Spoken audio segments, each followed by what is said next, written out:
We're back. Tony, could you please call the roll? Jimenez, Present. Morales, Cohen, Here. Carrasco, Davis, Here. Esparza, Here. Arenas, Here. Foley, Here. Mahan, Here. Jones, Present. Liccardo. Present. You have a quorum. Okay, I'm going to skip item 3.1. We'll come right back to it. Let's go to 3.3, the city's the COVID-19 related food distribution expenditures audit report. Joe and team are here. Welcome, Joe. Good evening, Joe Roy, City Auditor. I'm here with Stephanie Noble and Michelle Malari from my office. We're here to present our audit of COVID-19 food distribution expenditures. We're also joined in the box by Luis Cafrezi-Howe and Neil Rufino. Luis Cafrezi-Howe from the Finance Department and Neil Rufino from Parks, Recreation, Neighborhood Services.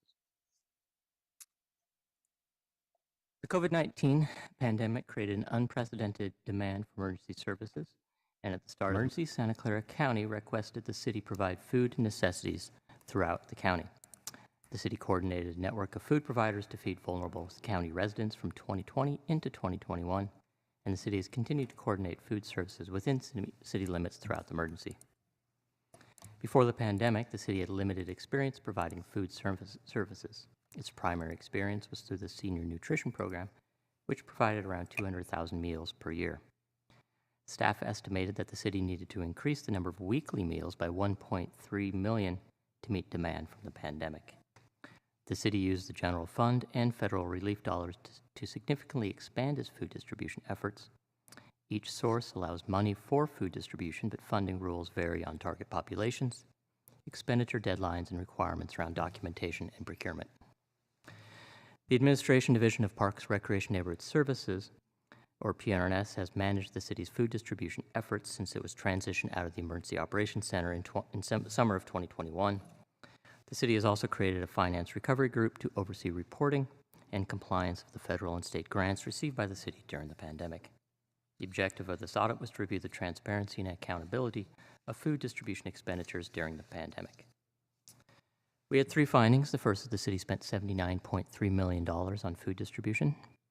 Within this $79.3 million, $64.7 million went toward direct food assistance, with $14.6 million for food boxing to support Second Harvest of Silicon Valley. An additional $2.8 million went toward necessities distribution, such as diapers, and about $500,000 went toward other expenses, such as supplies or materials. Overall, from the start of the pandemic through June of 2022, the city spent about $82.6 million on contracts for food and necessities distribution. The city used several federal funding sources, including the Coronavirus Relief Funds, or CRF, American Rescue Plan Act funds, funds from the Federal Emergency Management Agency, and the city's general fund. The exhibit on the screen shows the flow of funds from these sources to the location, program, and target populations that are identified in the different contracts. Overall, the city contracted with 20 vendors for food distribution. Contracts specified target populations within the city and county most affected by COVID-19, either directly or indirectly, and based on a goal of feeding our most vulnerable, city staff focused on providing food to target populations that are medically at risk, seniors, low-income families, people in temporary shelters, and families experiencing job loss. Vendors reported their meal and grocery counts to the city, and based on available data, vendors reported that between March of 2020 and December of 2021, they distributed around 6.5 million meals, 13.8 million pounds of groceries, and 762,000 grocery boxes. Our second finding is that the city should gather additional documentation to corroborate service delivery and support the city's claims to federal funds. As noted, the city used various federal funding sources for food distribution services, and each of the sources are subject to review by federal granting agencies. The city has been working to document all expenditures in preparation for such reviews. We found that the city faced challenges in contract development and management. Challenges stem from the immediate need of the emergency, the different timing and ambiguity of requirements from federal funding sources, and limited staff resources. I'd also like to note that requirements vary by funding source. At the time of the audit, the city had not fully documented that food contracts followed some federal procurement requirements. For example, we know that for competitively bid contracts for food distribution, Although the city appears to have met many of the procurement guidelines outlined in federal rules and had largely transitioned toward competitive awards as required by FEMA, at the time of the audit had not fully documented compliance with all federal requirements. Also, the city had not fully documented justifications for all non-competitive procurements.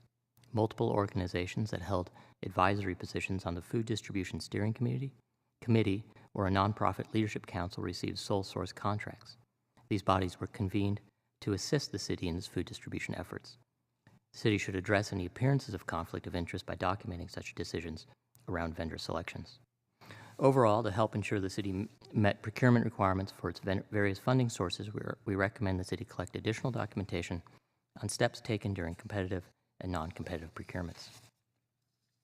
We also noted areas where the city should gather additional documentation on services reported by vendors. Although the city received invoices and performance reports from vendors, the city did not generally corroborate information in performance reports by requesting backup documentation such as intake forms or delivery receipts. Grants management best practices recommend maintaining controls for contract compliance, including procedures to ensure the reliability of third-party information. We recommend that PRNS, in coordination with the Finance Recovery Group, collect sample documentation to verify service delivery and reduce the potential for question costs from grant agencies. Our last finding is that updating emergency guidance can prepare the city for future emergencies. The Emergency Operations Plan, or EOP, outlines the city's emergency response and assigns city departments with roles and responsibilities during the response and recovery phases of an emergency. However, the EOP provides limited guidance on procurements using federal funds or for contract management. Purchasing staff in the Department of Finance created tools during the emergency to help the city meet federal requirements, but they were not consistently used, and staff attribute this to the timing of their development. We recommend formalizing the emergency procurement tools developed by purchasing into the EOP to help ensure compliance with federal funding rules in future emergencies and reducing the kind of back-end documentation work that staff are currently undertaking. We also found that staff followed PRNS guidelines and contract monitoring, but those guidelines do not reflect all requirements for federal grants and best practices for contract management. Other city departments with more experience in managing federal grants have more detailed procedures to monitor contracts, including reviewing and saving backup documentation for vendor expenses, checking processes and controls, and observing operations to identify areas of noncompliance. The EOP does not offer or refer to guidance on monitoring vendors' contracted to provide services to residents affected by emergency, and we should note that contract management best practices should apply in both emergency and non-emergency circumstances. So we recommend the administration include a reference to guidance supporting contract monitoring for federal grant compliance within the EOP. This will help ensure resources go toward intended purposes and that the city meets federal requirements for managing grant recipients during an emergency. Additionally, we recommend that PRNS update its contract monitoring guidance to clarify expectations around vendor site visits and service validation. This update should include matching vendor records against invoices or submitted service reports to corroborate overall reported service delivery as well as eligibility of population served. The report includes 5 recommendations. We'd like to thank the Department of Parks, Recreation, and Neighborhood Services, the Finance Department, the Office of Emergency Management, and the City Attorney's Office and the Budget Office. Ask you to accept the report, and I'll turn over to the administration for their response. Thank you, Joe. Lee Wilcox, Assistant City Manager, and one of the directors of the Emergency Operations Center during the pandemic. The 4 phases of emergency management, mitigate, preparedness, respond, and recovery, are critical so that we have an all-comprehensive approach to emergency management. And I want to thank Joe and his team because reports like this help us prepare, whether it's around emergency procurement tools in the future or putting tools in place so that we can respond more accurately and quickly in the future when these things arise. In February of 2020, the city did start meeting with the county about the pandemic and the possible shelter in place. We also started hearing from a number of our grocery stores. And those calls started quickly with, can you remove our emergency, or can we have an emergency ordinance to allow food delivery to our stores after midnight? For some of our stores, they're not allowed to do that, being concerned with supply chain. Those calls quickly escalated to calls to bring in National Guard. to protect some of the grocery stores around food insecurity. At the same time, Dr. Drew Starbird at Santa Clara University stated that food insecurity would increase 300% at the peak of the pandemic based off of modeling and forecasting. Because of this, the city did step into this role quickly, fastly, and with a number of partners. And as Joe mentions, we've spent over $80 million on food and necessities and served over hundreds of millions of meals. When you look at the 10 largest cities in the U.S., our death rate amongst them is the lowest. While 2,486 is far too many, if we compare ourselves to cities around us on that list, such as Phoenix, Philadelphia, Houston, this number would be much closer to 12,000. While a number of factors do go into this, our partners, the city, the mayor and council put a program together, and the ability for our at-risk populations to shelter in place and not take needed risks during the pandemic, allowing our own numbers to be much smaller. So we'll take this audit and begin to prepare for what's next ahead of us.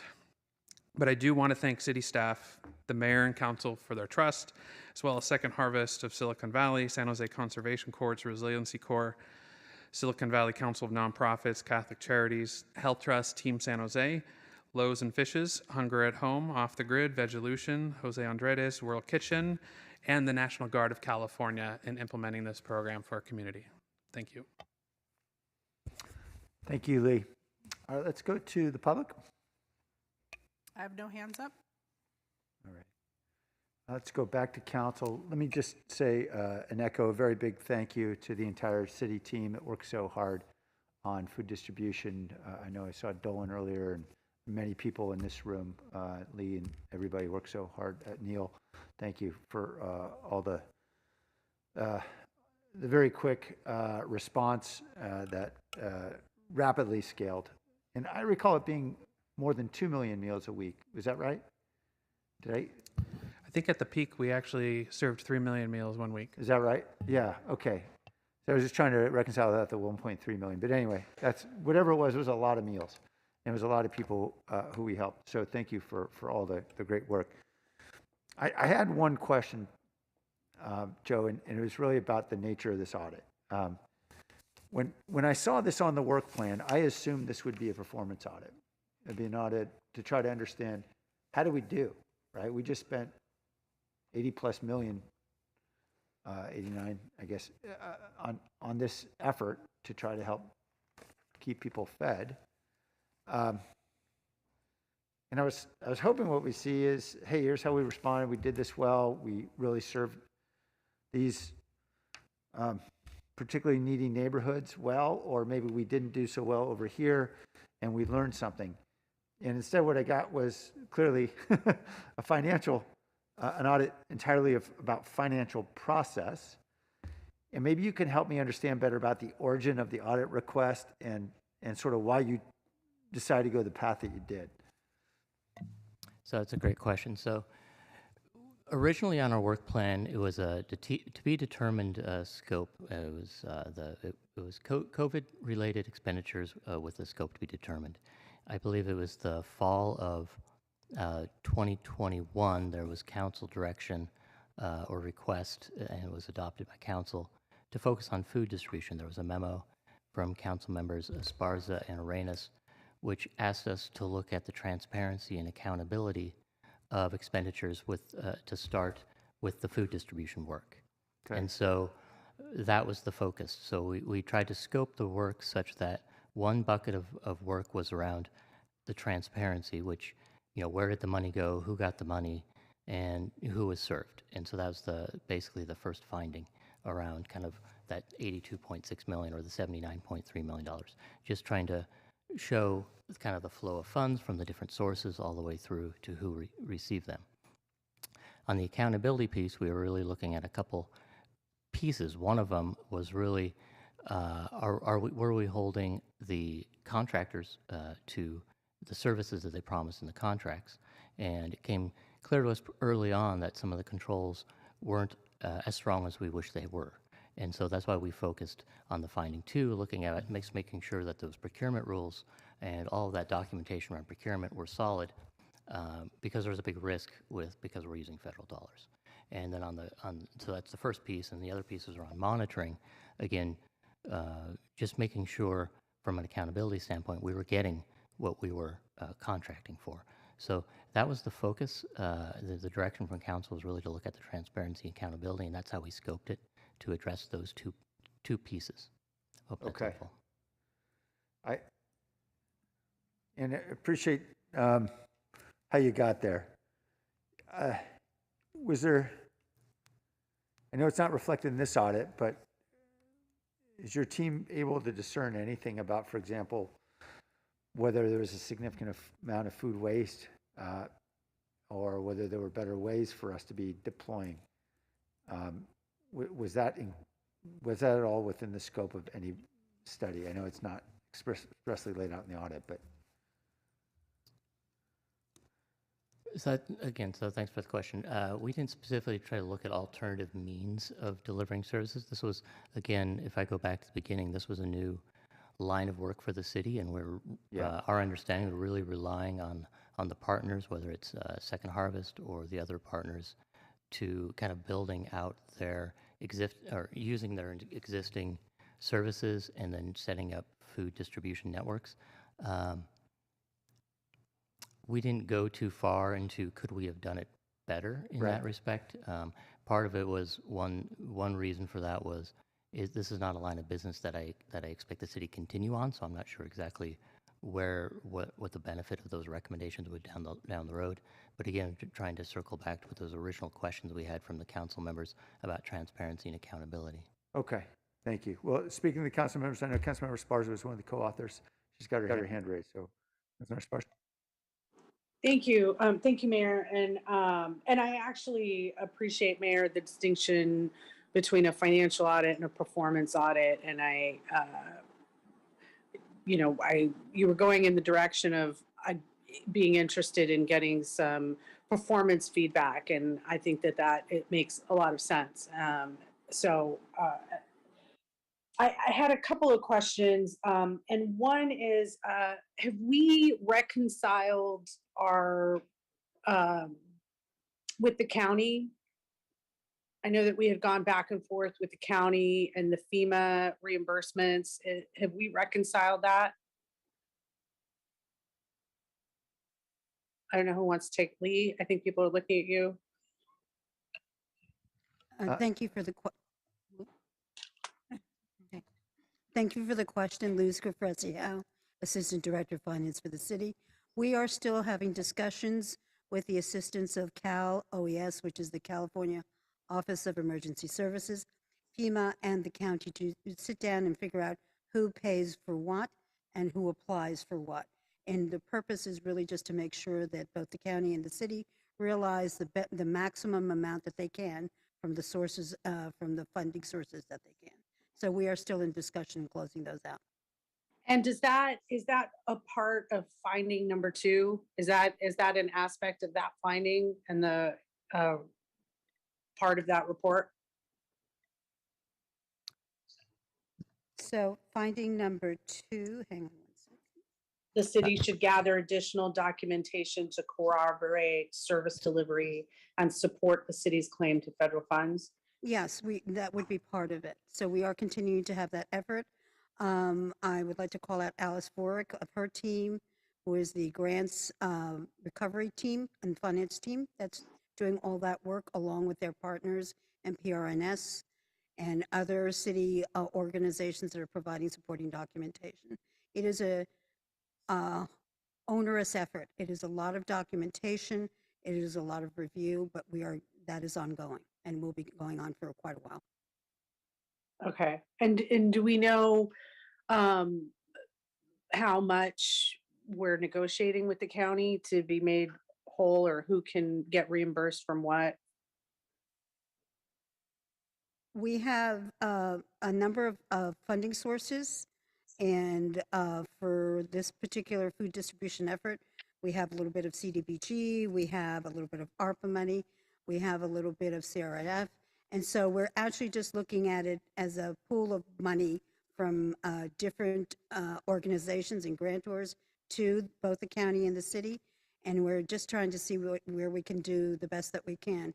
We are continuing to do adjustments even on a monthly basis ongoing as we identify costs that we can pick up either through looking at CRF and sort of moving monies around and or using ARPA money or using other funds. So it is frankly a bit of a puzzle that we're putting together and all the puzzle pieces are grants from a large variety of sources and for the county and the city.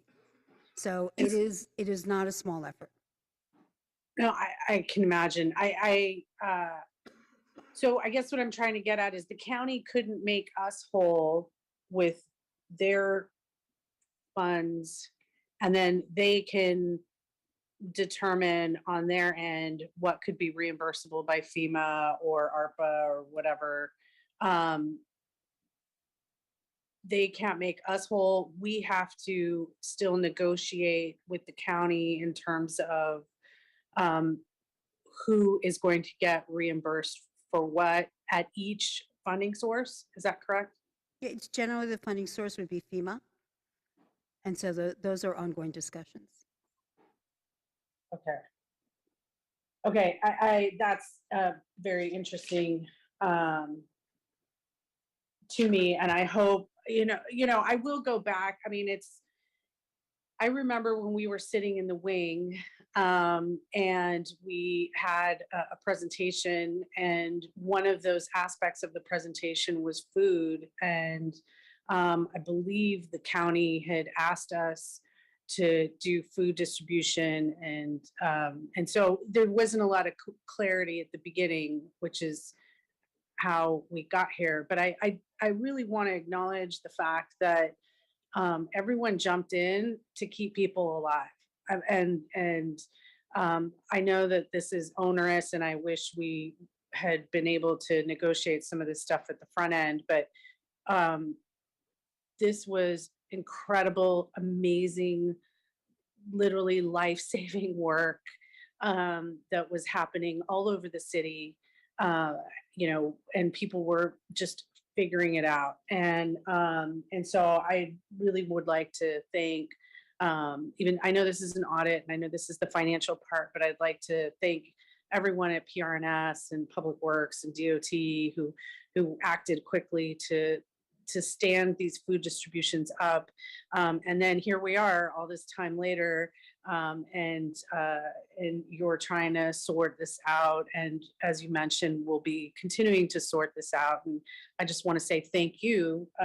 This is a lot to figure out, but this was incredible. It was incredible. So thank you. And I had one more question. As we move forward, there have been discussions about food distribution in the future because the need, there's been incredible inequities that have grown and been exacerbated by COVID. How do these recommendations play into decision-making about the future regarding food distribution? Council member, this is Neil Ruffino, Assistant Director of Park and Rec, and I can take that question. I think in terms of the audit itself and the recommendations that we're receiving, definitely agree with all of them. I think the work in terms of how we are ensuring that we're going to monitor and track the recommendations or the restrictions within a federal grant is super important for us. And that's something that we're going to be carrying forward in terms of any kind of future work, not only in food distribution, but in general, EOC, emergency operations management, that we're going to go forward with. I think in general, though, what we're learning about with food necessity and the need is, we're a large city. There's still a continuous need of food and nutrition for many residents in the city. What we have now is we have contracts that are existing through December 31st. We're going to continue to manage the contracts with our partners to see if there's any money that can carry over through the springtime, because our food providers have identified that the food need really hasn't gone away. It was here before COVID. COVID really showed it in front of us, and it's still there. I think so. The challenge of what we're trying to do and working in partnership with the county is exactly what you mentioned. What are we going to be doing in the future on this? Because we have a lot of families in need, and as a city and as a county, there are a lot of priorities on our resources. So we need to look collectively at how we can do this in the future. But I think where we are now is, as you mentioned, we stood up really fast. We took on what we could to. We had an emergency management consultant firm that was advising us regarding FEMA reimbursements, including giving some guidance towards the food distribution reimbursements. I didn't see sort of anything referring to the guidance that that firm had been given, that had given us, I'm sorry, that any guidance that that firm had given us. It kind of feels like we were left to figure it out on our own regardless, even though we had a firm that was supposed to be giving us a little bit of guidance on this. Is that correct?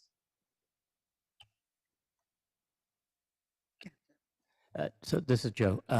So the city has contracted with Ernst & Young to provide help in that area in terms of managing, in particular, first of all, the FEMA reimbursements. I kind of jumped in front of Luce, who can speak to it a little bit more about what the details on that is. Yeah, we continue to have a contract with Ernst & Young. They have been extraordinarily helpful in helping us put together the packages for reimbursement for FEMA. These packages are complex in nature. They require a lot of documentation. They require justification for sole source purchasing, and they require descriptions of how you took, why you took that particular action at that particular time. And if everybody can remember, those times are fairly a little desperate. And so a lot of stuff is being done quickly, and Ernst & Young has done a remarkable job in helping us sort of clean up the past actions and providing us guidance for the future as well. Okay, awesome. That is really great to hear. I thought I had one more thing. I'm okay. I just, again, really want to thank you all. It's hard to remember how desperate those times were. I remember going out to a lot of food distributions in my district throughout the pandemic. And I remember, especially in one location, it was a drive-through site off of Central Road at the county building. And so people were driving in, and week after week, I'd recognize folks, and people were kind of nurturing a tank of gas because they didn't have money to fill that tank of gas, and they were babying it and seeing how far that could go, because that meant that they could go drive and get food. So these were really desperate times, and thank you everybody who made this happen. I think that this is one of many untold stories at the city, because this was an enormous effort. That's it for me. Thank you. Thank you. Just to put an exclamation point on that, 6.5 million meals, 13.8 million pounds of groceries. Actually, that must be a typo. It's not 6.5 million. I think I may have miswritten that. The groceries and food boxes account for far more meals. Yeah, It's not a one-to-one relationship. Yeah, it's not a one-to-one. Okay. Have we ever? We haven't. I mean, I wouldn't expect we'd have time to be doing things like this, but so we look at the grocery boxes, the pounds of groceries, and the individual meals. We have any sense of what the cost per meal was to deliver the food? We do have individual costs. Thank you for the question. We do have individual costs for individual providers in most cases. And so they give us a price per meal. Okay. Yeah, I mean, I was just trying to do the back of the envelope, and I understand we're talking about apples and oranges here, but, hey, what would happen if we just took, let's see, the food portion was 79.3 million. If we just distributed that in money and said to everybody, okay, here's money, go buy it. And it sounds like we would not be getting the same value in terms of providing food to people, because I'm guessing an awful lot of this was donated through Second Harvest and others. Is that fair to say? I don't know. I'm sorry. I can take that one, Joe. Yeah. Yeah, definitely majority of the food was provided through Second Harvest, and even with some of our nonprofits who ended up cooking food was also in support from Second Harvest as well. Right. Yeah, I was just trying to figure out if we had this disaster again, would we just be handing out money? And it sounds like the answer is probably no, that this is the best way to do it because we could get a lot of donated food this way and volunteer energy to distribute it. Is that fair to say? Yeah, I think I would agree with that point. Okay. Well, thank you. And I didn't thank Luce, and I should have. Thank you, Luce, I know you were managing this and many other sets of contracts that were out there to a very, very challenging moment. So thank you for all that you and your team have done. All right. I think those are all the questions I see from the council. We have a motion. Move approval. All right. Let's vote. Jimenez? Yes. Perales? Yes. Cohen? Aye. Roscoe? Aye. Davis? Yes. Esparza? Yes. Arenas? Yes. Foley? Aye. Mahan? Aye. Jones? Aye. Ricardo? Aye. Thank you. All right. Going backward to item 3.1, the report of the city manager. Jennifer. Yes, thank you, Mayor. I have no report today. All right, going forward again. Item 3.4 is approval of an ordinance authorizing the Director of Finance to administer an accounts receivable amnesty program. There's no presentation? Is there a No. motion? No, we do not have a presentation. Okay, thanks, Luce. Is there a motion? So moved. All right, let's go to public. There's a motion. I'll second. There's a second now from Councilmember Cohen. Let's go to the public. Blair Beekman? Hi, I don't know how to better understand or talk about this issue, but it sounds really interesting for a city council public meeting agenda. Thank you very much for its item. Hopefully, thank you.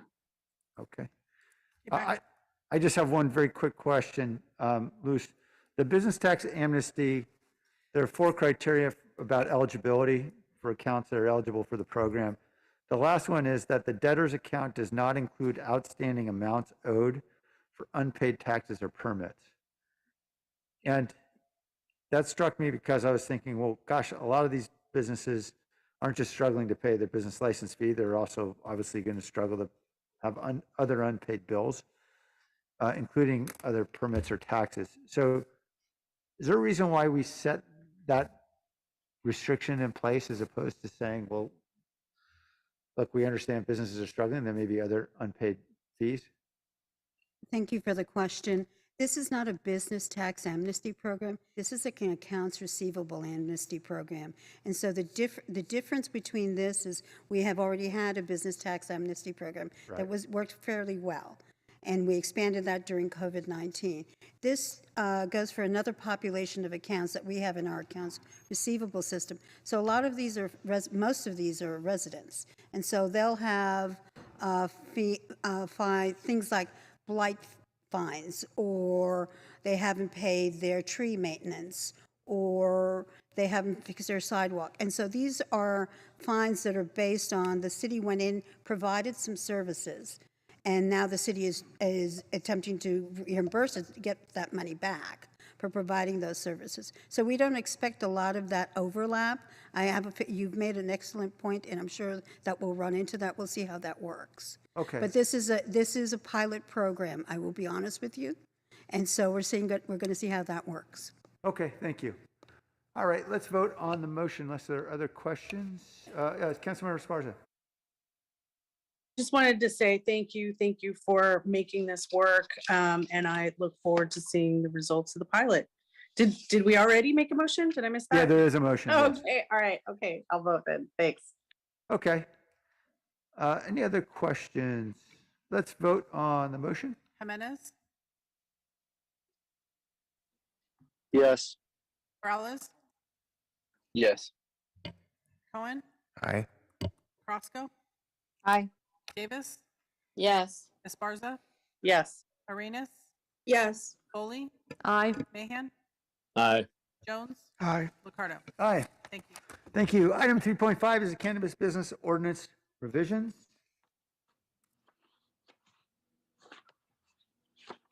And there's no presentation on this? Nope. Okay. So we will go to the public first. Paul?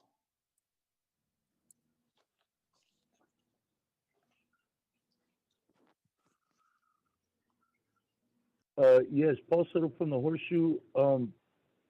This kind of, I'm reading the document and it's like the city keeps trying to like practice this faux sense of social and ethical responsibility and I mean, establish a minimum 500 feet distance buffer. For what? Why not make it 700 feet? Why is it 500 feet? Or establish a 1,000-foot distance buffer measured as a path of travel from the public entrance business to the public entrance of a school or daycare or youth center. I mean, either you guys are going to go ahead and allow dope to be sold because that's what it is. Cannabis is a drug. Okay, so either you're going to go ahead and just accept the fact that you're going to be dope pushers. You're just going to tax it. That's all. That's all you're going to do. You're just going to be taxing the dope. Okay, but this faux sense of social responsibility and ethical and moral responsibility that, oh, you really care about children. You really care about children. Okay, you really care about schools. Quit gentrifying their parents. That's what you need to stop doing. Quit gentrifying the parents so that they no longer have to consider how to protect their children. You're not in the business of protecting children. That's the parents' responsibility. So just go ahead and accept the fact that you're dope pushers. You're just taxing it. That's all. Thanks. Blair? Hi, Blair, excuse me, Blair Beekman here. I just wanted to quickly offer, I misinterpreted the term and the use of the term amnesty in the previous item. I'm sorry about that.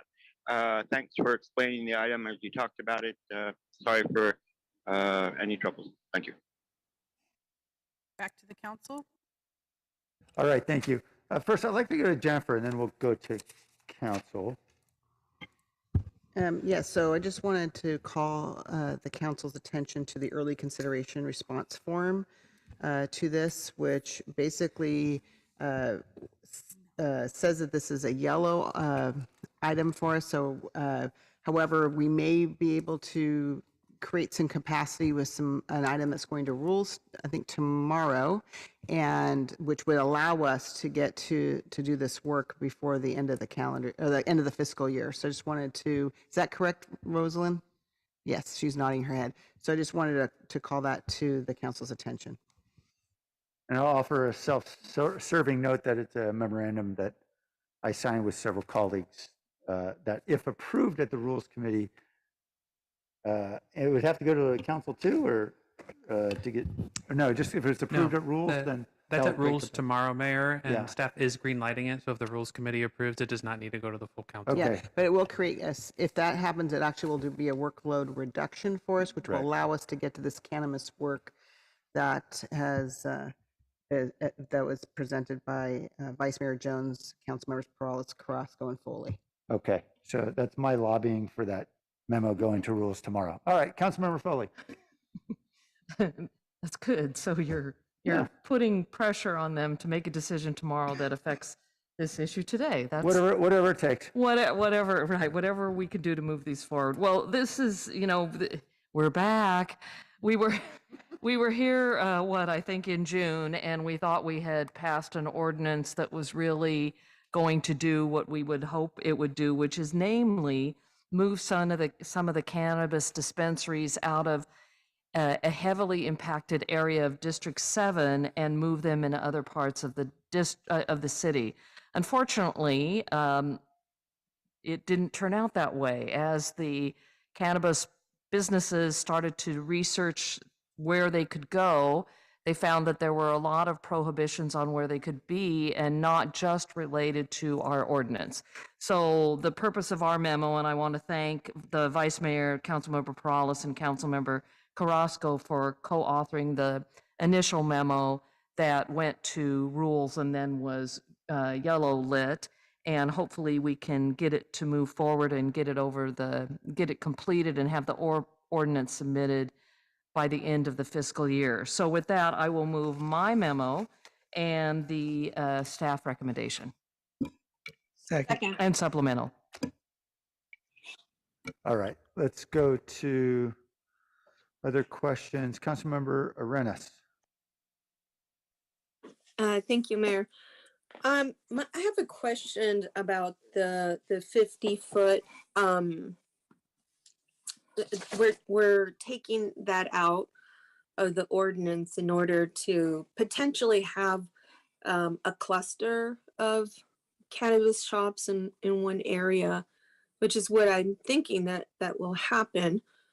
And this concerns me only because I think that there's going to be more possibility for the larger cannabis companies to move next to smaller ones and potentially absorb them.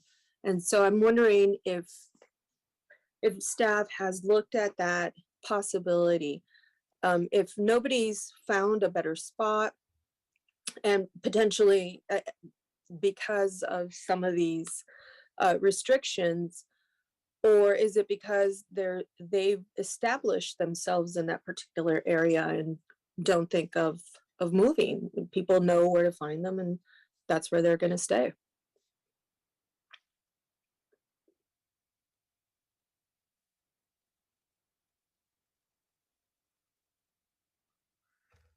I think Chris is coming down to answer the question, Councilmember. Thank you. Thank you, Councilmember. Chris Burton, Director of Planning, Building, Code Enforcement. I'm joined by Martina Davis, Division Manager for Citywide Planning. So I'm going to hand it to Martina in a second. My understanding is we've not looked directly at the issue of competition with relation to proximity. Really, it's been a focus around sort of concerns for any challenges of having a cluster, but nothing in the context of competition. Well, isn't it something that could potentially happen if we remove that 50-foot restriction? We can certainly take a look at it as we bring back the ordinance, just to see what potential impacts may be there, and if there are means by which we could counter those. Mm-hmm. Yes, I mean, when we look at equity and we think about the smaller businesses, I'm thinking about how some of those smaller businesses will survive, and then potentially some of the larger businesses will continue to dominate this industry and really impact smaller ones. I don't see us doing that with other businesses like a liquor store. We don't allow them. Well, we try to really nowadays prevent them from over concentrating in certain areas. So I guess I'm not really sure that with this change that we're really going to encourage folks to find other places. What was the number one reason that the businesses stated that why they weren't moving? Hi, Martina Davis, Division Manager. So there are a number of reasons. I can tell you I am definitely working with people who are looking for new locations from some of our businesses, so they are very much looking in earnest. You know, a lot of times they'll find a location and there is one of those sensitive receptors near it. We are finding a frankly surprising number of daycare facilities actually do exist in our city. So like there's one location that it looked like it was compliant and it was like 10 feet too close to a daycare center. So that is one reason. And then they're finding some other reasons is that, you know, on things that we can't control around property owners being either reluctant or unwilling or unable to lease to them because of the nature of the business. So what they've shared with me is that on its start just shrinks the candidate pool of eligible sites. Mhm. So they're in practice looking at actually a lot fewer sites than would be zoning compliant are actually willing or able to lease to them. And then they're Mhm. finding sensitive receptors nearby. You know, that's interesting that daycare is, or childcare is one of the main reasons that they cite, because the county, when we did a child well-being joint meeting, their biggest concern was the loss of almost half of our childcare providers in the city, and their focus was to actually develop workforce, so that they could not only create more childcare slots, but to get ready for preschool for all. How are you verifying that childcare? Are you going out there and actually visually looking? Um, because I'm not sure if maybe we don't have the the latest on the childcare slots. Yeah, no, we actually are looking to ensure that that business is still in operation today. So we'll look at license, is their license active, all the way to actually, yeah, going out there and saying, are they in operation? Giving them a call, see if someone picks up the phone and lets us know that, yeah, we're still in business. So I'll be honest, yeah, I was surprised as well at how many that there were out there, given these issues around concern of the lack of them. That, I think another thing is that these businesses are looking in commercial corridors. And so really it kind of only takes one to wipe out a big section of a commercial corridor. So it's maybe not so much that there's many, it's just the way that they're located adjacent to commercial corridors really impacts the site availability.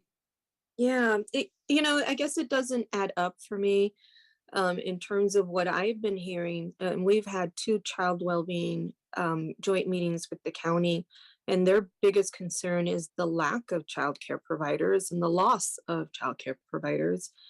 And then here we're in within this conversation, we're saying they're one of the biggest reasons why we are not, they're a sensitive receptor, and we certainly can't allow our cannabis shops to set themselves up in those areas. Um, I guess I would like to see um, a map that actually has more of that information on the sensitive receptors, so that we can actually see visually what we're talking about, and confirm those sensitive receptors, because those businesses might have shut down in recent months. Is that something that you'll be able to do as we move along? Yes, absolutely. We can use licensing data and other information to produce a map. Okay, it would be great to see if maybe we can connect you to the county, and the folks who are actually really keeping track of the childcare providers, um, so that we can get the same information that the county is working off of as well. Um, well, those were my questions. I just wasn't sure why we were hoping to encourage more of the cannabis stores to be in an area. Is that something that we're hoping to do? That they kind of establish themselves um, in a certain area of town, which is kind of what we were trying to not do in District 7. So how are we not going to create the same issue in other areas of San Jose? So, council member, I think the approach that uh, came from the original council direction was to actually look at expanded areas, so a more diverse subset of the city and different types of property to avoid that focus, because we have such a limit on industrial lands. That's why we saw that concentration in D7. So in allowing this into newer commercial areas that had not been previously considered, we're expecting that sort of that greater distribution across the city. I'm just concerned that we might create the same issue that I Councilmember Esparza has, and as she should be, speaking up on behalf of her community, that is concerning. There's too many in one particular area. So if we take away that restriction, it may encourage folks to set up shop in, one stretch of block, or, I mean, I don't know what the purpose is. What was the purpose around eliminating that 50-foot limit?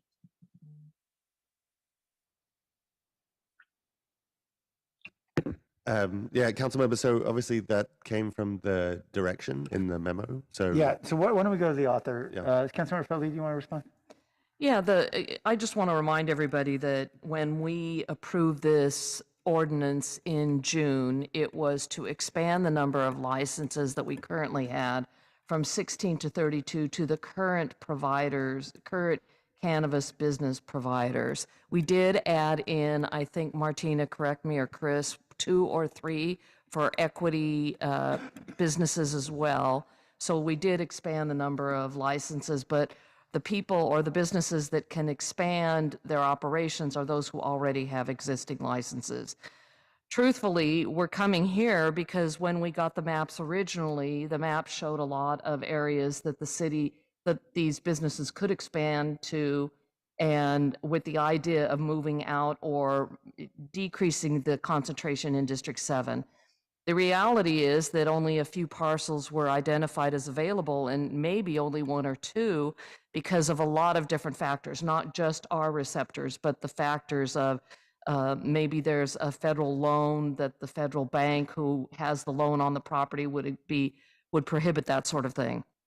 But the reason to remove the 50 feet is that it's really not necessary. It is potential that 2 businesses, 2 dispensaries could operate side by side, but we also have grocery stores that operate side by side, restaurants that operate side by side. So I don't see that as a negative. The bigger difficulty is for these businesses to actually find a site that meets all the criteria for them. There is a large threshold for opening these businesses. It's very expensive, and so the ones who are going to do it expand are the existing businesses that we've heard from, and we've heard that the original receptors we have aren't adequate and really don't conform to some of the restrictions that the state has. The state has different rules for the setback requirements, and so that's what we're looking to accommodate somewhat is the state guidelines and implement some of our own. It just seems like we're going to create the same problem that we're trying to solve for District 7 in other parts of our city. So I don't see the logic of it. We don't cluster liquor stores. We actually prevent liquor store lines or liquor licenses in particular areas because we don't want an over concentration. And so I think that we need to continue to take a look at those sensitive receptors to make sure that we're making the right decision based on the data that we have. And I think we're doing the reverse in this particular situation. I've always been very open and very supportive of folks using cannabis that is a personal use. It really isn't about that. And I think I've shared how my father would have probably benefited from having that in his last years of his life. And so I'm not trying to discourage this. I'm just trying to find the reasoning, and it just doesn't add up for me. And the stores, regular stores, are not cannabis stores. Actually, my district would love to have more stores that offer different kinds of foods. And if they could all be in a cluster, that would be great because they could go from one store to the other. I don't know that we want to encourage the same thing for cannabis. As you just finished saying that the businesses that actually would be able to move are the ones that are well established. And so for me, this particular piece isn't adding up. Although overall, I'm absolutely supportive, and those are my comments. Thank you. Thank you, Councilmember. I appreciate many of the recommendations in the memo, but I do share some of the concerns about over-concentration. If I could, I think there may be a middle path here, and let me just get to it in a moment. What I'm concerned about both is the fact that we know because of the nature of federal law, many of these businesses cannot bank traditionally, and so you've got a lot of cash being held, and that makes them somewhat of a target, and we know a very significant safety concern in some places, and they spend a lot of money on security for that reason. And I understand that many of the businesses are very responsible in how they're dealing with it, but it is a challenge. So I can imagine there would be some concerns about an overconcentration in businesses, just the standpoint that you've got this many cash businesses. If you had 5 in one neighborhood, for example, you could imagine there being some concerns about safety because, as Willie Sutton, the bank robber, once said, I go where the money is. The other concern, I think, is that, just taking that particular scenario, you can imagine how neighbors would say, look, we love Starbucks too. We don't want one in every street corner. It would be nice to have a variety of retail. I think we feel the same way about lots of stores. And not to mention the fact there may be some businesses that are on the street that may feel as though having a large concentration of cannabis stores may in fact discourage. You can imagine, you can make up the own example that you want. Maybe it's a classical dance studio. I don't know. Is concerned about having too many on the same block. So I guess what I'm saying is, it seems to me we probably can accomplish an awful lot by adopting Councilmember Foley's recommendations, but giving staff some room to be able to come back with some options about how you could reasonably prevent overconcentration. Maybe the last rule wasn't the right one, but maybe there's some other options that council could consider when this comes back. Would you be receptive to that, Councilor Foley? Well, I don't.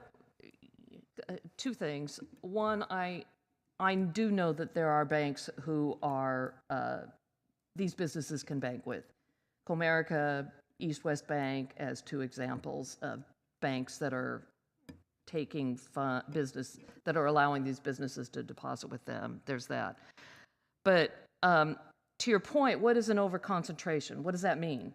Is it 2 side by side? Is it 5 side? I mean, I don't know what overconcentration means. So can you define it a little bit for me? Well, the point would be to allow staff to come back. I mean, obviously we have standards, for example, with liquor stores. I'm not saying we go adopt that standard, but I would imagine staff could talk to industry members, take a look, offer some options to the council, and the council could pick whatever it feels is best. I'm not suggesting we jump there now because I don't think we're going to fashion it on the dais. So, okay, so maybe something like taking a look at a number of dispensaries per district, that kind of thing. Or census tract or whatever you want to do, yeah. Sure, I wouldn't be opposed to that. Okay, so that's okay with the maker of the motion. Is seconder okay with that from the amendment? All right. I'm happy to support the motion. Any other questions? Councilmember Esparza? Thank Councilmember Foley and Vice Mayor Chappie Jones and Councilmembers Perales and Carrasco as well for the memo.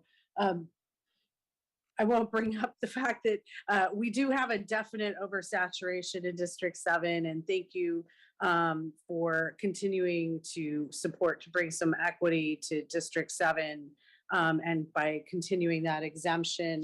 I also wanted to point something out that as I was kind of going through this, I saw the path of travel for schools, and that brought up some questions that I had around, okay, if we had a dispensary at the back behind a school and the kids were playing soccer and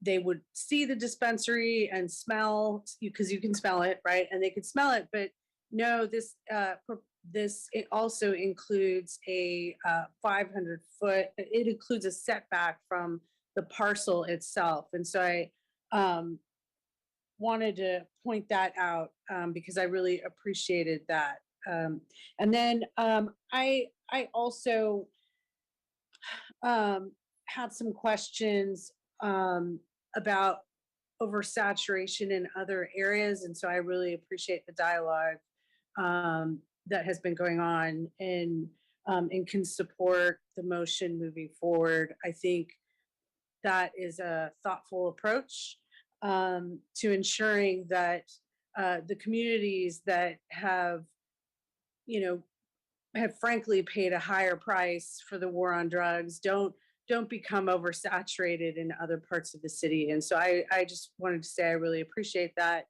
and we'll support the motion. Thank you. Thank you. All right, any other comments? All right, let's vote on the motion. Jimenez, Yes. Morales, Yes. Cohen, Aye. Roscoe, Aye. Davis, Yes. Esparza, Yes. Arenas, Yes. Foley, Aye. Mahan, No. Jones, Aye. Liccardo. Aye. Thank you. All right, thank you. Okay, item 8.1 is a public hearing on the renewal of San Jose Hotel Business Improvement District. There is no presentation. Any comment from the public? Give me a second. I have no hands up. All right. Is there a motion? A hand just went up for Paul.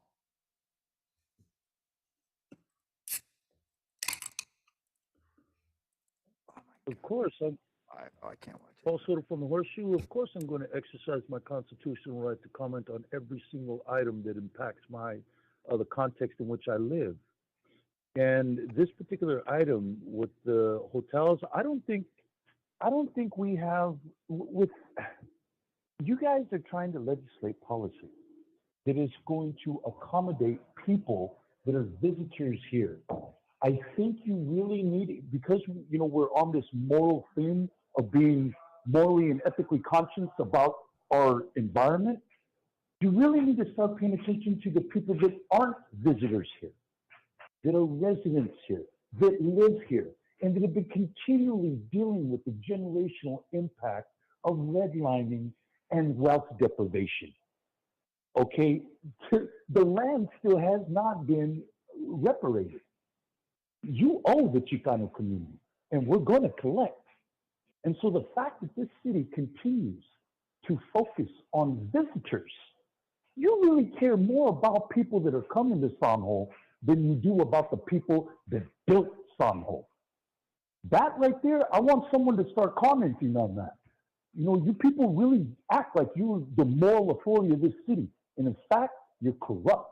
Each and every single one of you has blood on your hands. And you have blood on your hands because you have neglected to acknowledge the Chicano community and the contributions that we have made to this city.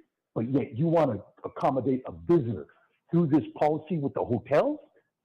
No. Focus at home first. Don't worry about the visitors. They're going to come here and spend their money anyway. Focus on the people that are here already. Thank you. Back to the council.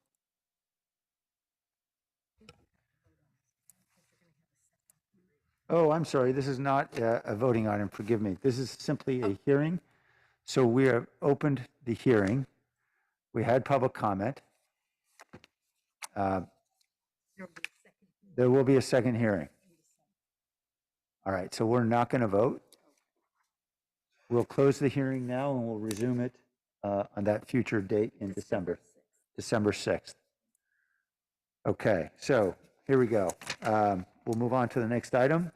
8.2 is the emergency housing system expansion, actions related to Guadalupe Emergency Interim Housing Site located at the Police Administration Building, also known as the ELOT. All right. Do we have any presentation, Omar? Or? Nope. Okay. All right. We'll go straight to public comment then, and then we'll come back to the council for questions. Paul?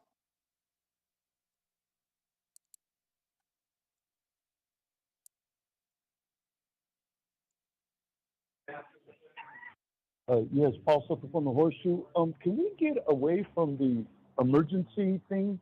I mean, why don't you put in front of that state of emergency, because that's basically what we're under. Number one. Number two is that, speaking to the larger context of housing, is that you guys never mentioned the 400,000 people that you guys already planned on coming here to San Jose that created this quote unquote housing crisis. We're not in a housing crisis. What you guys did is you decided without any public input that 400,000 people are going to come to San Jose, period. Okay, and you're going to do everything it is that you can in your power to accommodate that. That's why we're in the situation that we're in. And you're lying to the people. Every single one of you council members is lying to the people. You're lying to your constituents. You're lying to yourself. You certainly ain't lying to me, and you're not going to con me, because I've been around the best of liars. I've been around lawyers, judges, and gang members, all the best sociopathic liars on the earth. So you're not going to con me. Go ahead and con your constituents in the public, but you're not going to do it to me. So with respect to these emergency housing, we're just going to, quick build, and we're just going to build this and build that and put Band-Aids on the issues, and you're not dealing with the core issue itself. And that's the fact that you gentrified this area by allowing 400,000 people and planning for 400,000 people to come to this area, which means you got to get 200,000 people out. So Chicanos, Mexicanos got bullseyes on them right now. And every single one of you knows it, and you will deny it. That's what galls me, is the fact that you will straight face deny what it is that you're doing through your policy. Thank you. Caller 6910.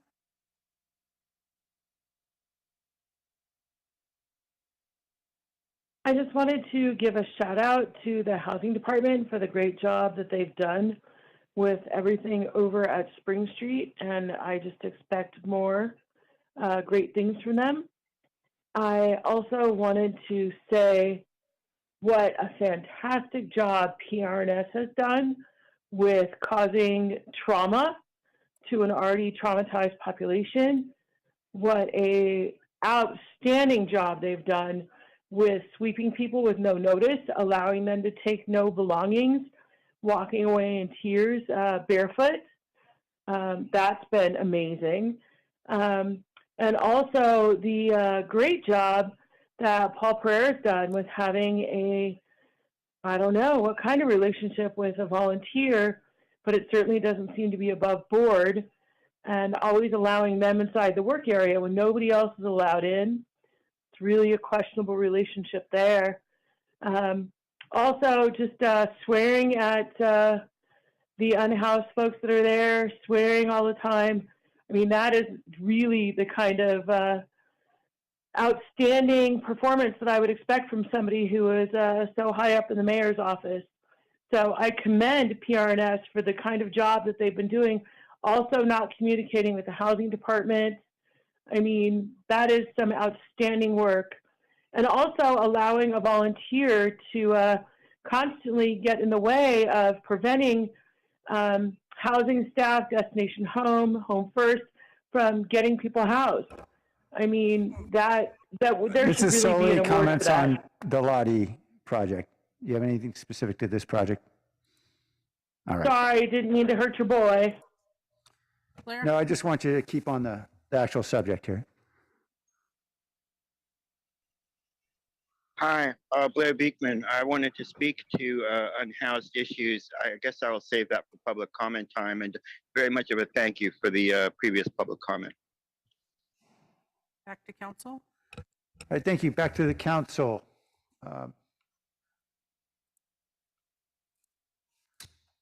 Anyone like to speak? If not, I will jump in. Okay, I just wanted to say a big thank you to an awful lot of people who've been working very hard on this and many other related projects. First, I just want to thank for their generosity, Peter and Susanna Powell and their Sand Hill Foundation, which is a Christian foundation that has contributed $7 million so far to this and to Evans Lane to help provide this quick build prefabricated housing that is helping many families already and will be helping many more individuals here on this site. I want to thank others who generously donated, including All Home, Ken Kirky and Tamiko Moss, giving, I think it was a $500,000 contribution. Destination Home, I think, came in with $1 million and others. So we really appreciate the generosity of the community. I want to thank Councilmember Raul Perales for standing up and supporting this and helping to get it over the goal line in many ways, and the many staff members. Omar, thank you for your help with this expansion, and then Matt Kano and James Stagey and Catherine Brown and Jackie Moras-Ferran, Reagan Henniger, Jim Warpall, many others I know have been involved at various stages of this. And a big thank you to Life Moves.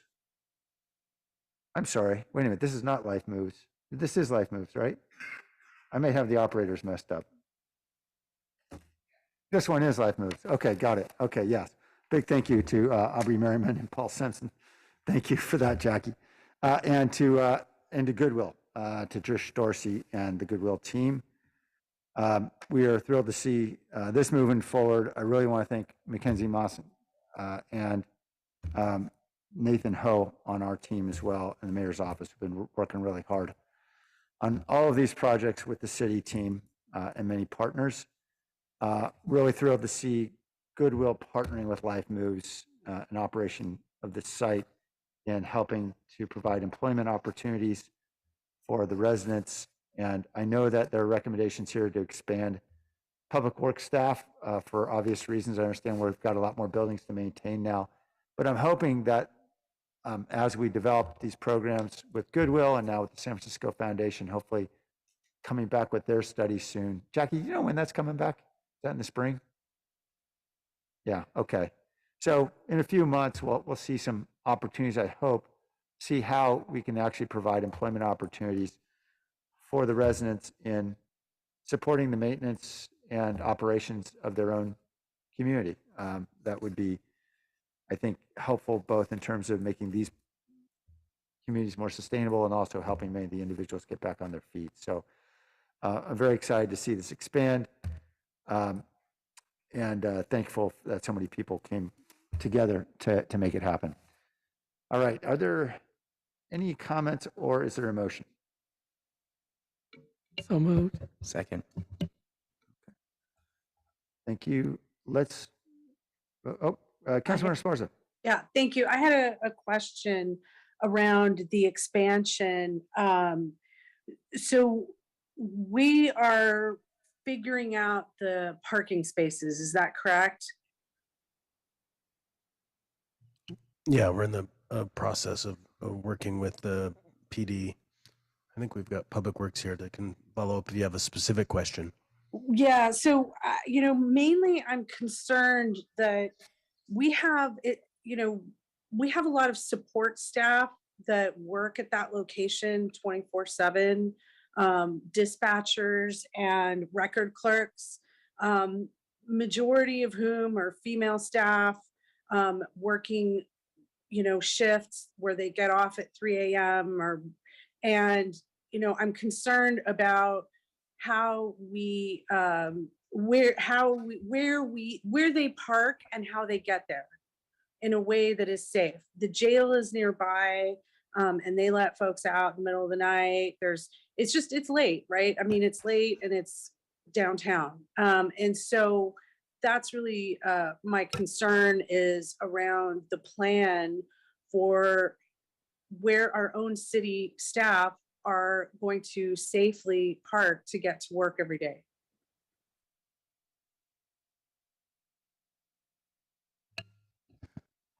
Hello, council member. This is James Stagey with the Public Works Department. Just wanted to answer that as best as I can. As you can see in the report, we were looking at kind of a two-step process to try to expand parking out there. Number one, we've evaluated the street parking and are looking to add 20 restricted parking spaces. The expansion itself will reduce the number of parking spaces by about 14. So we're actually gaining some additional parking spaces by doing this. The second phase will be to evaluate the existing parking lot and see if there's ways that we can more efficiently expand that parking lot. I hope that answers your question. And so does that include options that might be like closing off Mission or, again, I'm just going back to, I'm a records clerk. I get off work at 3 a.m. I need to go to my car in a way that's safe, right? Yeah, at this point, it does not include closing off Mission Street. The existing Lot E is an enclosed and secured space that will continue to be, the primary parking area for, night staff and day staff. We certainly can continue to and will continue to evaluate the efficiency of the existing parking Lot E. And again, I'm not just talking about efficiency, James. I'm talking about safety. So that, and maybe we're saying the same thing, right? Like you're thinking efficiency in the matter of it being close by, so that folks don't have to go a long way. That's what I'm thinking of when I think of something that's safe. When someone is getting off of work at a very late, very dark hour, and so that I'm looking for some assurances that we are looking at this not just through a lens of parking spaces, but having something that is safe for our own workforce. Councilmember Esparza, this is Jennifer McGuire. I think I have to just, I'll have to get back to you, but I thought in the last year's budget, we were concerned about that. We were doing a pilot. I just can't put my finger on it right now as you were asking the question related to that of us piloting some escorts for late night. But I need to look into that. But yes, we understand the concerns about the safety of people walking late at night, and we will get back to you. But I just need to find out what we were doing in this current fiscal year related to that, but I just can't put my finger on it. Okay, and then by approving what's in front of us today, we're not saying that parking space, A is going to go right here, right? Like that plan is still being developed, and it will include that possibly security escort or something like that for our folks. So, and then if Jennifer, if somebody could get back to me, that would be great, or back to all of us. I'm sure I'm not the only one with that concern. So that's really helpful. Councilmember Perales has brought this up to me before, and so, and I know that Matt and I have talked about it in the past. So I think we can, hopefully do both here and make sure that we're, dealing with this project and then also ensuring safety of staff, but it doesn't have to be an or. Great, thank you. Yeah, and that's really the assurance that I needed. Okay, thank you, appreciate it. That's it for me. Okay, thank you, Councilmember. Any other comments? All right, let's vote on Vice Mayor's motion. Jimenez, Yes. Morales, Yes. Cohen, Aye.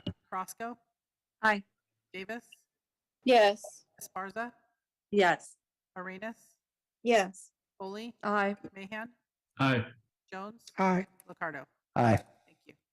Thank you.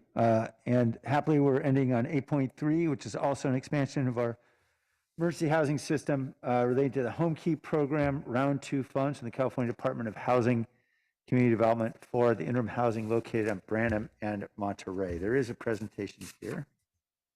Oh, Rachel and Jackie.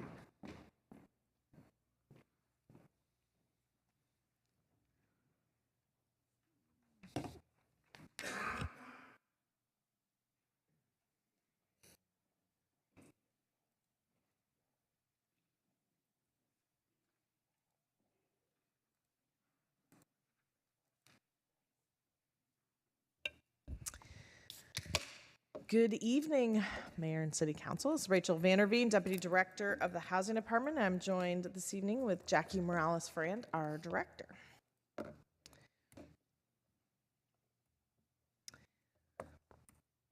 All right, this evening we are bringing forward the Branham and Monterey Interim Housing Solution, which is actually, it is interesting. This is your second interim housing solution right in a row. So I think you can definitely see our commitment to, yes, to this challenge. So This evening, we are bringing forward this proposal to you. It is a development located at the corner of Branham Lane and Monterey Road. It will include 204 units, providing interim shelter for individuals and couples. The building is designed to allow for the conversion to permanent housing if and when that decision is made to do that. Half of the units will be set aside for chronically homeless, and the site will be managed using housing first principles, meaning that the site will be a low barrier shelter, allowing people to move in right off the street, creating a place for them to stabilize and receive robust services to help the residents gain a footing in their lives. The design of this site has been shaped by feedback from the Lived Experience Advisory Board. The action today is centered around two primary investments. One is to actually accept the home key funds that are being made available by the state, and those funds total over $50 million for this development. This is actually the largest home key award that we have received. And also, we are requesting your support for a commitment of $37 million of city funds. $10 million of those funds will be used for the construction of the site, and $27 million will be used for the operations over a 7-year period. What's unique about this interim housing site is that the design and all of the thought gone into it has created an option for this site to be converted to permanent housing with kitchenettes. What this actually does is allow the unit to be subsidized with a housing choice voucher, which is a very important key to be able to provide affordable rent in the long term. And so the other thing that's unique about this site is that we do feel that it's a high quality site for permanent housing. It's located near jobs, transit, medical centers. It would just be a very great place to build community in the long term.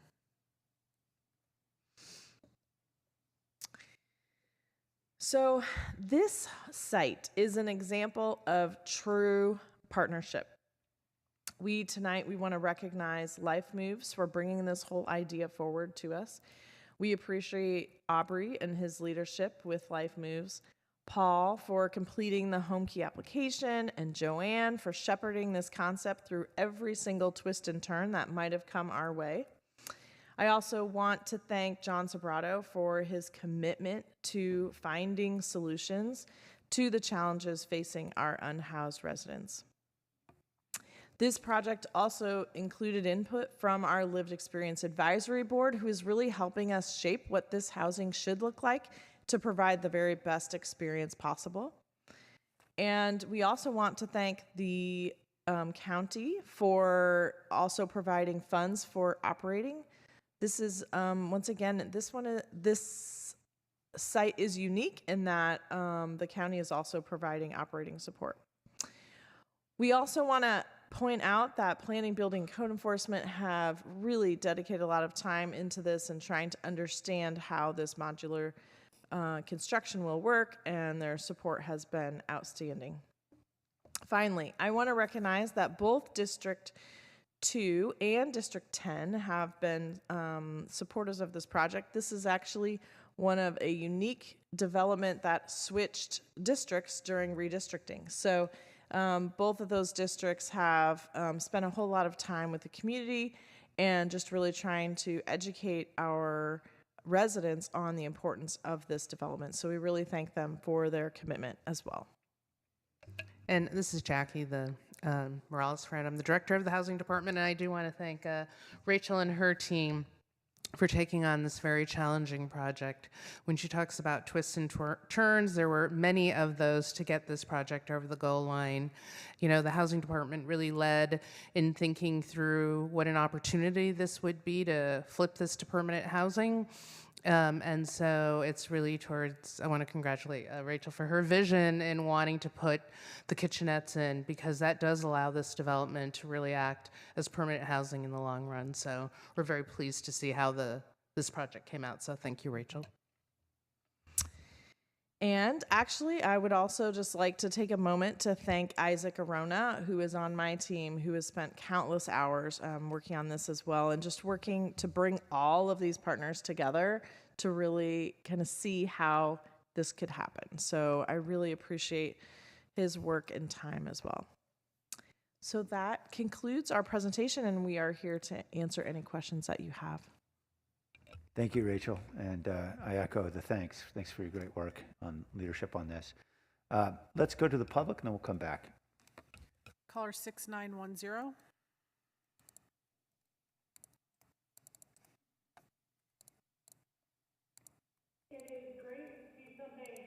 In the total resource deserts of districts 2, 9, and 10, which we serve a lot of.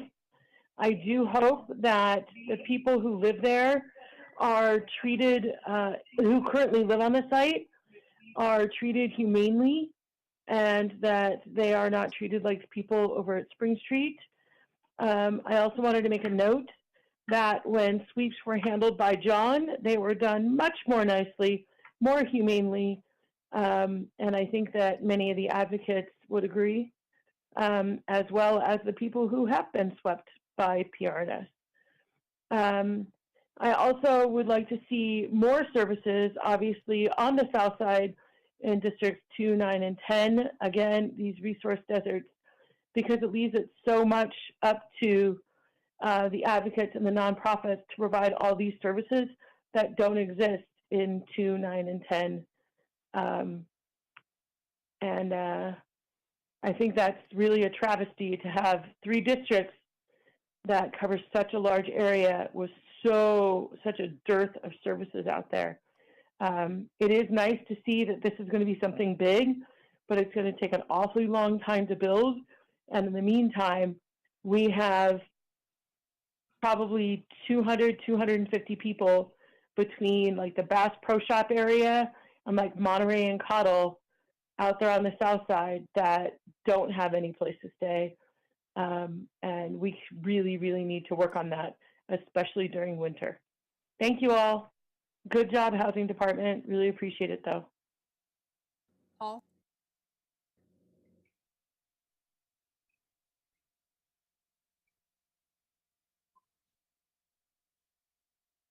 Yes, Paul Soto from the Horseshoe.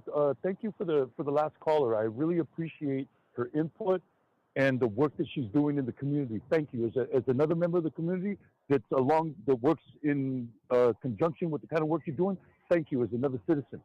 Paul Soto from the Horseshoe. Yes, I agree with what she stated, is that I applaud any time any kind of housing like this is built.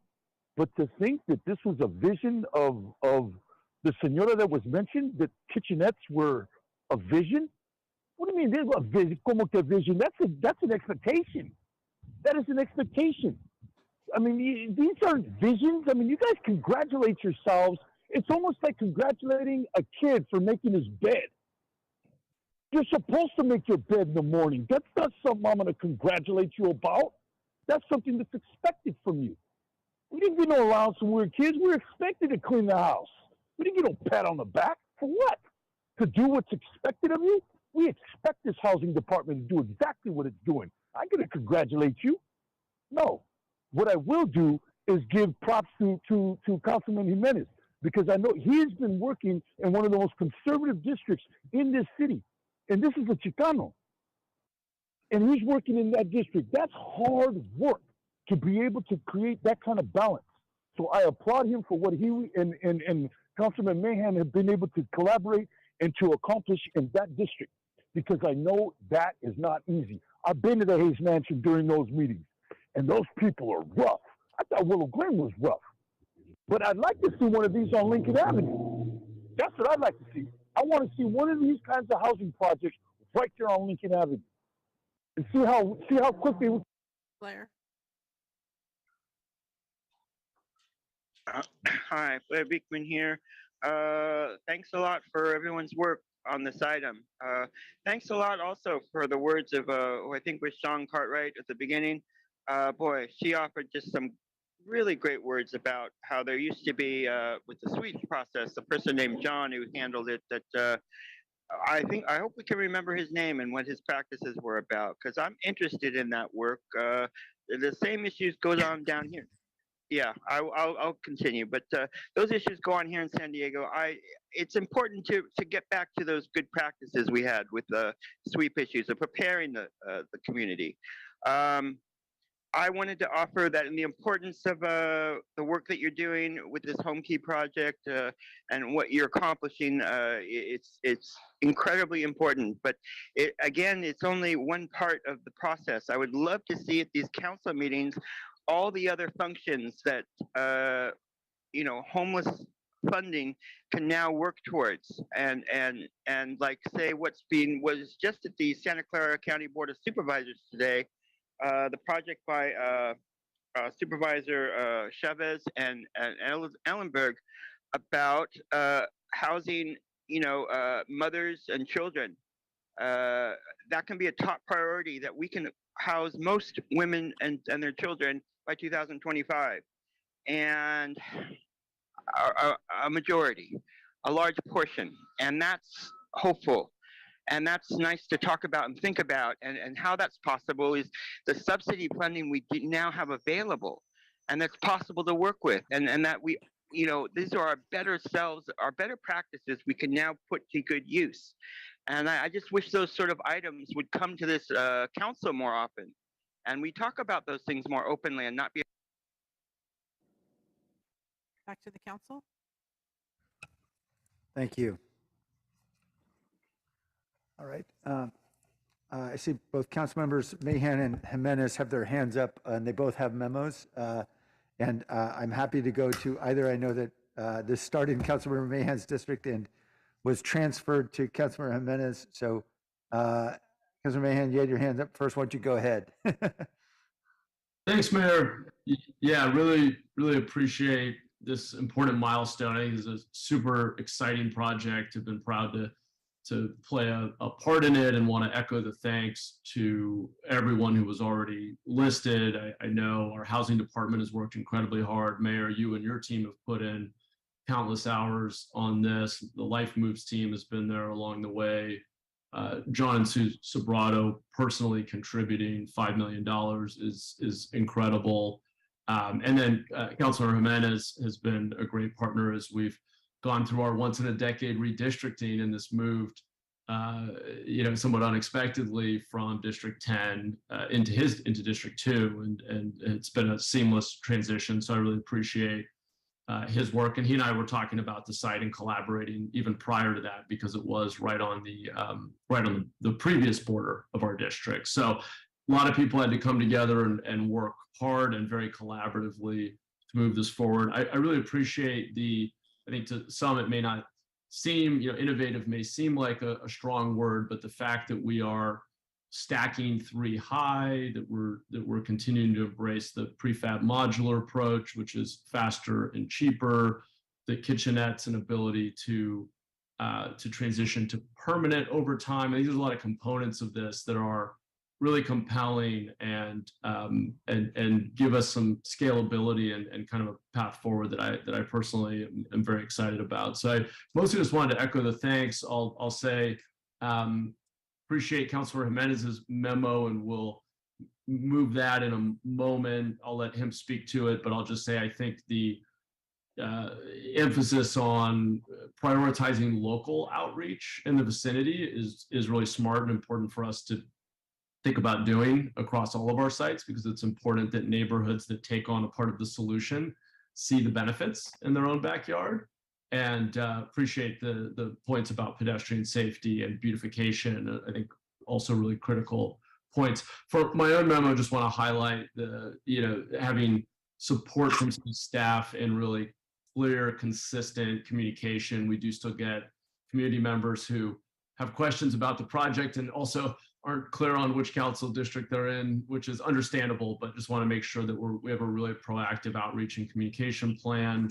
I've written a bit about reporting just because I think it's, I hope that as this site has been innovative in other ways, it can also help improve the way in which or expand the way in which we report on the performance and incorporate some of the lessons from the study, the operating cost study that we'll be getting back next year that I think you referenced, Mayor. I think having those learnings and constantly pushing to optimize how we operate these sites, and everybody I think knows that the operating costs over time will be hard, especially for units that don't have vouchers. So I think making sure we really nail down the regular reporting and ongoing optimization of how we're running the sites and getting down costs and empowering the residents of the site and improving their outcomes is really critical. So that's just kind of at a high level, some of the things contained in both of our memos. We've been collaborating. We missed the deadline for a group memo, but we'll want to move both the staff rec first and foremost, and then my memo as well as Councilmember Jimenez's memo. And once again, just want to thank everybody who's worked really hard to get us to this point. I think it's a really exciting project and a key step forward in our ongoing battle to end homelessness in our community. So thank you. Thank you. I'll second that. Thank you, Councilmember. Councilmember Jimenez? Yeah, thanks, Mayor.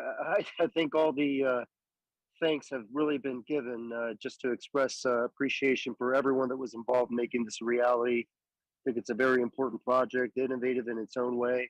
As Councilmember Mahan mentioned in the memo that I put out, really had a few components. Really, one is beautification, the other one is pedestrian safety around the area, and the other, which I think is probably the most important out of the three, is really the immediate the outreach in the immediate vicinity of the development. Because I think if we don't prioritize getting some of the folks in the immediate vicinity housed to the extent possible in that development, I think folks specifically in the area are going to continue to see it, see some of these projects as they currently do, that maybe they don't work as well as they should. And so I really do think that that's going to be a critical component of this. And so that's why in the memo that I put out, that I was hoping that midway through the development of the project, the outreach would begin in earnest to many of the areas that actually Sean mentioned, right over there by Blossom Hill and Monterey, and Burnell and Monterey, and some of those areas where we have folks that are constantly camping along the rail lines that we know are certainly not very safe. And so just also wanted to say that support everything in Councilmember Mahan's memo. I think it's important that we provide some good outcomes and provide clarity to the residents as to how effective these developments are. I think there's some things that can be improved as it relates to showcasing the successes of these developments. And I think some of what he mentioned seem to be commonsensical approaches to really showing that, highlighting that for the residents. The very last thing I would say is just simply that, many of the residents I represent continue to say that South San Jose we're doing too much. We're doing a lot of these projects. And so I've often told my residents that it may seem that way. There's other districts that I think have done more, but we shouldn't say it in such a way in which we're upset about it. We should acknowledge that it's a good thing that we're stepping up and doing what needs to be done to help move the issue of our unhoused residents forward. And so very proud of the fact that my constituents, my office, my team, and the whole city administration, along with other partners such as John Sobrato, and even your office, Mayor. I know you've been heavily involved in many of these things, but consistently moving these forward to the extent possible in District 2, I think is important. I'm very proud of that fact. And so this is just but one additional project that's going to help house some of the residents that desperately need this type of housing. So with that, I'll stop talking and happy to support this. Thank you. Thank you, Councilmember. I appreciate your comments very much. I appreciate what both council members have done here. I think Councilmember Jimenez's memo lays out well a lot of bullets were taken back in 2017 when these conversations started initially, and then particularly during 2020 when we were moving forward with the quick build models. And I do appreciate how your district has taken on so many of these projects. I know that's not easy, and I know it's taken a lot of work with city staff and your own staff working with the community to address concerns that folks have in the surrounding neighborhoods. And I appreciate all that work, Councilmember Menace. And I also appreciate that when this opportunity was brought to us, particularly as John Sobrato talked about making a commitment of some kind, Councilmember Mahan, proactively reached out, because at the time this was in his district, proactively reached out and had a lot of coffees. I don't know how many coffees you had, Councilmember Mahan, but I know it was many because I remember talking to you throughout this time. And again, a lot of conversations that were unhappy conversations with neighbors. And this is what we all have to do. And I appreciate the leadership that both these council members have shown to get this project over the goal line, of course, with really hard work from staff, Rachel, Isaac Arona, James Stagey, Reagan, Jackie, everybody working hard on this one, along with the Public Works team. And of course, thanks to John and Sue Sobrato for a $5 million commitment. They were very clear that they just want to see homeless housing get built. I've been involved in other efforts of John's to just try to see he'd be given the money if we could just find the room. And I appreciate the fact that he continued to stay true to his commitment here. I also want to again thank Life Moves, Aubrey and Joe and everybody over there. I think we are doing great work, and certainly Life Moves is an incredible organization, and I will say nothing negative about Life Moves. But I will say this, I think we're really good at doing in this city. We're sometimes bad about taking credit for it. And let me give you an example about how we're bad at taking credit for it. On page 6 of the staff memo, it describes, this is what the sentence says, despite the challenges of managing a new construction project, Life Moves Mountain View Home Key site opened 100 units, admitted its first clients within 6 months. Its innovative and expedited strategy resulted in a construction cost of $170,000 per unit. The Mountain View project became the catalyst for other innovative projects, such as this proposed project in San Jose. Now, what I know is that project in Mountain View was completed, I think, in May of 2021. By that time, we had already completed 3 quick-built housing communities here in San Jose, actually at a lower cost per unit, and all of our units had bathrooms within the units. And I just think, look, Life Moves is doing great work, but let's give ourselves credit here. We were far along on this process, and I just want to make sure that we take credit for what we're doing, because I don't think the community understands just how much is being done, because frankly, the media is not telling them about it. And I think we ought to be telling folks about what we're doing, because I think this is a model that we need to scale, and we need to get public support for this model, or else we're not going to be able to scale it. We know what happens when there's public opposition. And if people don't see that we're actually doing good and we're making progress, we're not going to be able to have the momentum politically to get these very difficult projects implemented. Councilmember Mahan and Councilmember Menace obviously did incredible work with staff on this one. We would like to see that work get easier, not harder. So I'm hoping we can accurately tell the story about what we're doing. And I will stop with that. Mr. Mayor, Yes. this is Omar Passons. I just wanted to mention that the team, actually the council at your direction in a prior memo, has us coming forward on November 29th.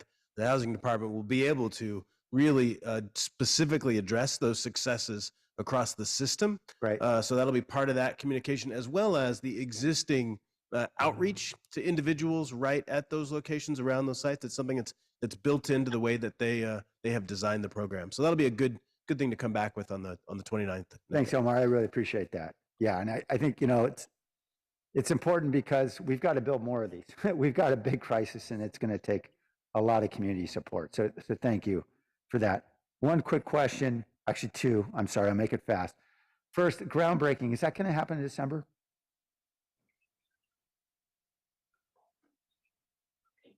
I know there's some movement on that. I will have to get back to you. Okay. I just don't know off the top of my head. Thanks for checking on that, Rachel. And then secondly, on the decision for kitchenettes, which I think we should keep experimenting and trying different variations. And I think it's a good thing to have kitchenettes, particularly if they give us that flexibility to go to permanent housing.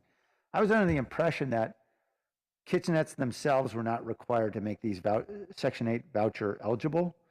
Am I wrong about that? Do you need kitchenettes? You don't, but the challenge is if we want to do permanent housing, we know we would not be able to convert this site without having individual cooking. Our experience with the Sure Stay, which the housing department is intimately involved in, has really educated us on what people want and need in order to want to stay longer term in a site. And the power to have an ability to cook and prepare your own food is really important to people. Right. And I would say, even as we were thinking about the shelter, I have been listening and reading the reports that we're getting from people who are living in our current facilities, and storing food and having access to fresh food is also really important. And so Right. I'm actually seeing a lot of value in having the kitchenettes, even as we contemplate using it in the shorter term for a shelter. Uh-huh. And it certainly has gotten me thinking more about how we deliver food and fresh food and the importance of that. So, I think it did add an additional cost, but I do think if what we want is to convert to permanent housing, the only way to do it is to have those the ability to actually prepare food is extremely important. Okay.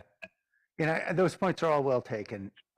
I would just ask if we could keep sort of an open mind about what variations there might be, because, as I visited these communities over the time, and actually this is a reflection I had with Chris Black, who ran San Francisco's program for many years, or is now running it, I think.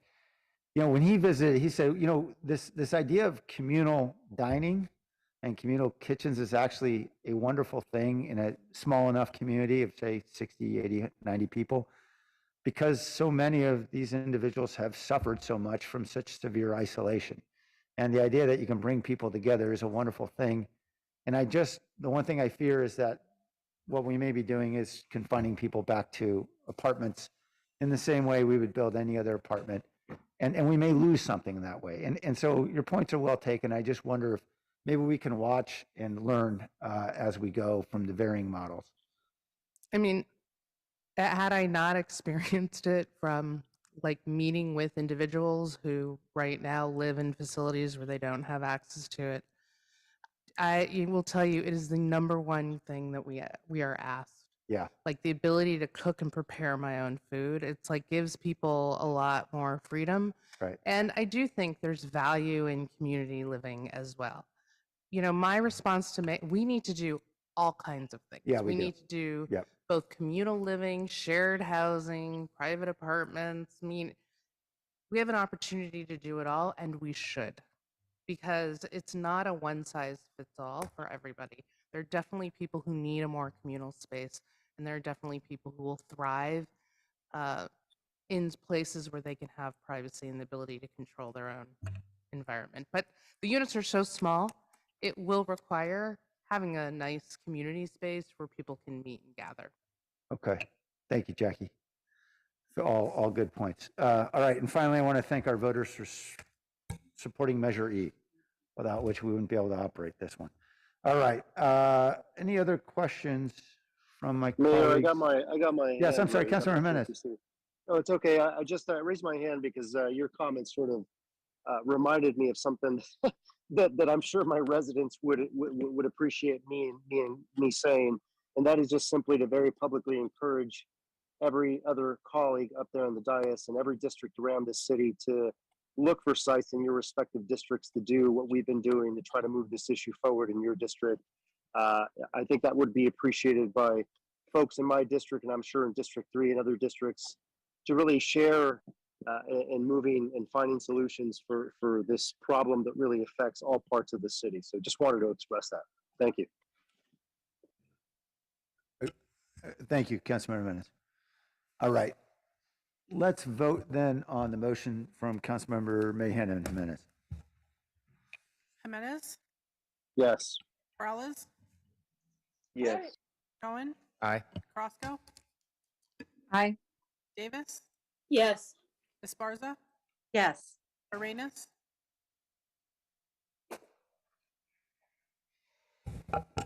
Arenas, Yes. Foley, Aye. Mahan, Aye. Jones, Aye. Liccardo. Aye. Okay, I think we're on to open forum. Hall,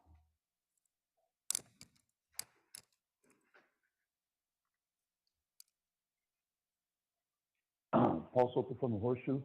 I'm personally inviting Councilman Perales and all the other council members to attend the Historical Landmark Commission tomorrow. I'm very, very proud of this work that I've been able to do. In conjunction with the Preservation Action Council, I was able to successfully get Sacred Heart Church, the building that produced the first issue of Lowrider magazine, and a house on the west side of San Jose where Cesar Chavez had lived that none of the elders knew about. But I was able to discover it, put the necessary paperwork and research in, and was able to successfully get it onto the Historical Landmarks Commission meeting tomorrow at 6:30. And I'm very proud of this work. The Lowrider Council, the South Bay Lowrider Councils that participated in conjunction with Councilman Perales, all of them are going to be there. President of New Style, Majestics, all these car club members and presidents are going to be in attendance because this is our history and we need to preserve it. And so rather than just committing myself to tearing down statues and taking down that Fallon statue, I'm also responsible for preserving our history. Chicano history is very, very important. It's critically important to preserve. And it's going to be by us, for us, because it's about us. So I personally invite all of you to the Landmarks Commission meeting tomorrow at 6:30. Thank you. Blair, Hi, Blair Beekman here. Good luck on accountability issues with technology. I feel it's a real important subject matter that can't just be swept under the rug. I think city government staff is really working well on the issue and really learning how to ask for community voices and community input for the future of its item and its work. And I think it's something that can really grow in the future of San Jose, and it invites the whole community process. And I don't think we can ignore that in our future. And so I'm interested how that process will be growing, and it's growing for all of us. And good luck in those efforts, how we can address accountability and openness with the future of our community technology. Think of those words and how you can contribute to it. It's an interesting subject matter for our future.